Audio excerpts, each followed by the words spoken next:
How to reverse EasyPaisa transaction.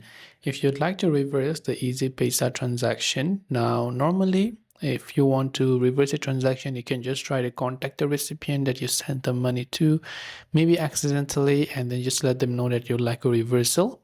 But sometimes what happens is that it could just be an accidental transaction. So first, open up your app and go to your transaction history, right? When you come to your transaction history from your wallet, just tap on the transaction that you'd like to reverse. There you'll find your transaction ID. So you have to copy that ID somewhere else and just make sure you have that ID with you. Now, once you've done that, come back to EasyPaisa app, go to your profile icon, scroll down and tap on the option called Customer Support. From Customer Support, there you can select the option Quick Help. From Quick Help, you can see an option called Reverse a CNIC Transfer Transaction. So you can reverse that particular transaction if you wish to by just tapping on that option.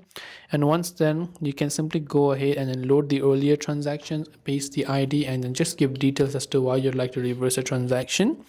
And EasyPaisa should be able to help you with it. This way you will be able to go ahead and then reverse the EasyPaisa transaction. I hope the video helped you out, and if you have any questions, feel free to leave them down below. Thanks for watching till the very end, and see you soon in the next video.